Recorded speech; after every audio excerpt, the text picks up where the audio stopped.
Ciao, it's Ian, and we're going to talk about Italy's hottest wine region. Why is it hot? Well, because it's a volcano. No, in fact, it's hot because these are the best-selling wines in Italy right now. All over the world, people are asking for the wines of Etna.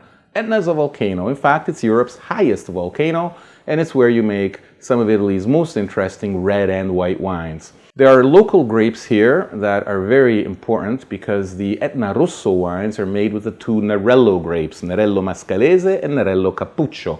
The white wines are made with Carricante, although there are other white grapes growing on Etna, such as Minella Bianca and Cataratto. They're not really all that common, and they're not especially what really characterize an Etna Bianco. The Etna Rosso wines are a blend of the two Nerellos. Usually there's a lot more Mascalese, so it's usually 80 or 90% Nerello Mascalese and 10 to 20 Cappuccio. But the two grapes are very, very important because they really blend well together. Nerello Mascalese has very little color, but has a lot of tannin. Nerello Cappuccio has a lot of color and no tannin, so the two really work well together.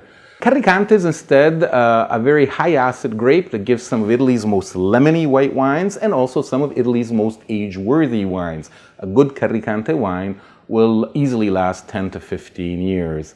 Both these grapes, red and white, give very mineral wines, and even though we don't really exactly know how to define minerality, I think we all know that what we mean by that, there's a sort of stoniness to these wines. The Etna denomination is an inverted C. So really there are three slopes to this volcanic area of production. There is the northern, the eastern, and the southern. And it's very easy because the northern slope is where the greatest Etna Rosso wines are made. That's where the best red wines of Etna are found, although there's some very good ones coming from the southern slope as well. The best Etna Bianco wines, the best white wines, they come from the eastern slope. In fact, when you buy an Etna Bianco wine, you will see either Etna Bianco or Etna Bianco Superiore. When you see the Superiore, that is telling you that the grapes used to make that white wine actually come all from the eastern slope, because that is really the Grand Cru area for Carricante.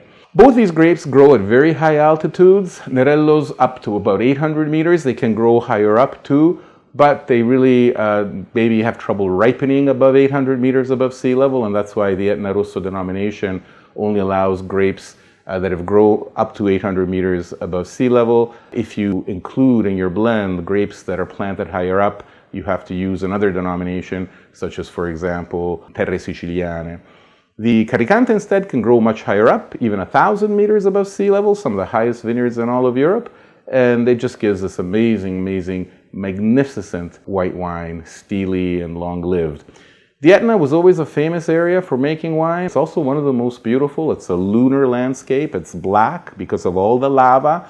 And in fact, it's an area that is very terroir-oriented. Just like in Burgundy and just like in Barolo and Barbaresco, there are many crus. On Etna, we call them contrade, and the names of the contrade there are becoming just as famous as those of Barolo or Burgundy. On Etna, you have things such as Rampante, Guardiola, Monteserra, and others still. You can find these names on a label, and each one of these crus gives you a slightly different wine. So for people who love terroir, the Etna is really where it's at. Go visit, you'll love the food, you'll love the people, and above all, you'll love the wines.